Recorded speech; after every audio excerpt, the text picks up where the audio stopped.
Putin December 4-5 తేదీల్లో ఇండియాను సందర్శిస్తారని Russia media Kremlin పేర్కొంది.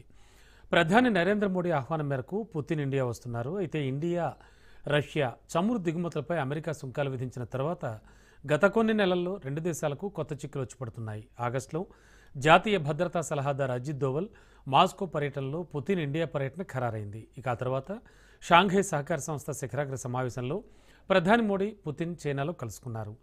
రెండు దేశాలకు ఎదురవుతున్న సమస్యలపై కూడా చర్చించారు. మొత్తంగా చూస్తే రష్యా అధ్యక్షుడు వ్లాదిమిర్ పుతిన్ భారత పర్యటనపై అంతర్జాతీయ దృష్టి కేంద్రీకృతమై ఉంది.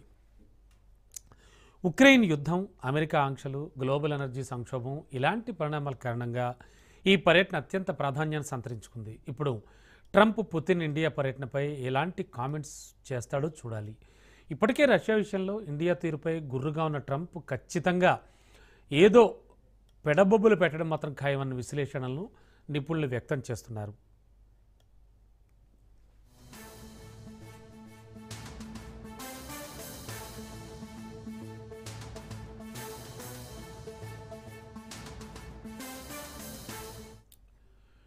అయితే ఉక్రెయిన్ యుద్ధం మొదలైన తర్వాత రష్యా నుంచి అత్యధిక చమురు కొనుగోలు చేసిన దేశాల్లో భారత్ ముందు వరుసలో నిలిచింది. ఈ అంశం అమెరికాతో భారత్ సంబంధాలపై ప్రభావం చూపుతోంది.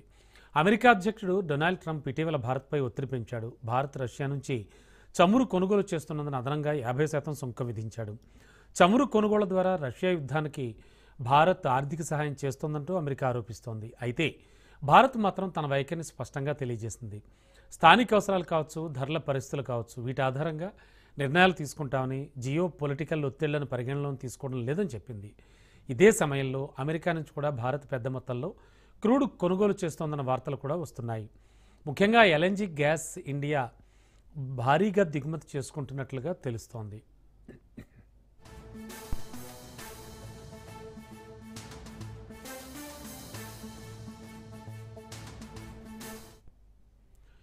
ఇక పుతిన్ పర్యటనలో రక్షణ రంగం ప్రధాన ఎజెండాగా ఉండనుంది. భారత్ రష్యా రక్షణ భాగస్వామ్యం దశాబ్దాల నాటి బంధం. ఇప్పటికే భారత్కు S-400 air defence system, Sukhoi series యుద్ధ విమానాల సాంకేతికతను రష్యా అందిస్తోంది.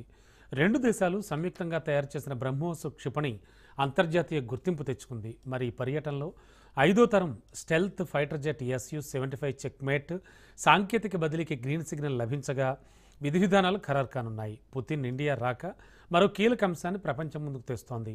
ఇండియా అటు అమెరికాతో ఉంటుందా లేదంటే రష్యాతోనా అనే చర్చ కూడా మొదలవుతోంది. అయితే ఇండియా మొదటి నుంచి రెండు దేశాలతో కూడా బ్యాలెన్స్డ్గా వ్యవహరిస్తూ వస్తోంది.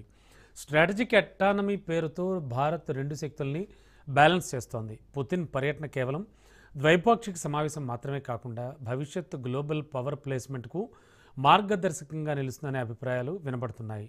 రక్షణ, ఇంధన వనరులు, అంతరిక్ష పరిశోధనలు, వాణిజ్య ఒప్పందాలు ప్రధాన చర్చాంశాలుగా ఇందులో నిలవనున్నాయి.